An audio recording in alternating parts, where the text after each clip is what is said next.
So there's a lot of reports that are emerging in the last 48 hours. Israel has invaded Rafah. Hamas has agreed to a hostage deal. Israel is rejecting the deal. Let's make some sense. Last week, Israel negotiated a deal with Egypt, and the framework was then given to Hamas to get its response. Hamas issued both pessimistic and optimistic statements, but agreed to send a team to negotiate with Egypt.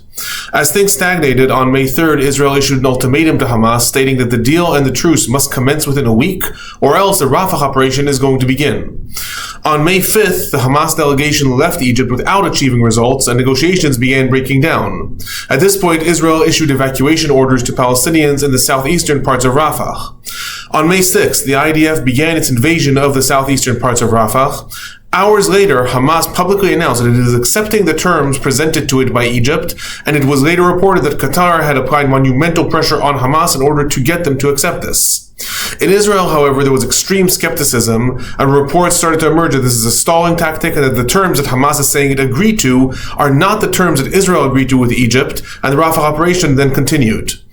So where things stand right now, the IDF has taken over the Rafah crossing in the southeastern side of the city, which is both an extremely strategic as well as symbolic event of assuming control in the Gaza Strip and wresting it away from Hamas. This is the only crossing that Israel had not controlled until now. Hamas has controlled the Rafah crossing since 2007. According to one report, Israel has assured the United States that the current operation in Rafah is limited, and that while Israel intends on removing Hamas from controlling the crossing, Israel intends to also hand over control to a private U.S. security company that specializes in war zones, and this has already been negotiated. Israel does not plan on holding on to the crossing itself. But again, that's a report that Israel has promised that to Egypt. At the same time, an Israeli delegation is traveling to Cairo to continue the negotiations. However, there is extreme pessimism being reported in Israel.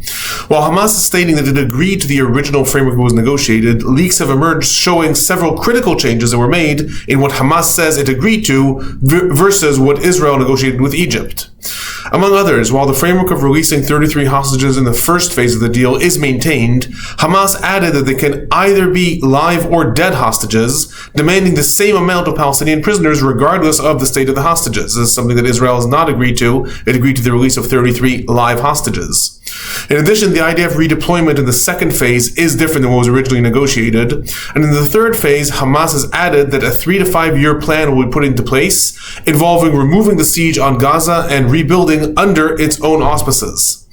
Right now, the United States and other countries would like to see Israel halt the Rafah operation and to see this as an opportunity to negotiate a deal after Hamas agreed to parts of the framework. However, the Israeli government is maintaining that this is a stalling tactic and that the operation will continue as planned. Right now, the IDF has taken over the Rafah crossing. Teams are meeting in Cairo, and we will see how things develop in the coming days.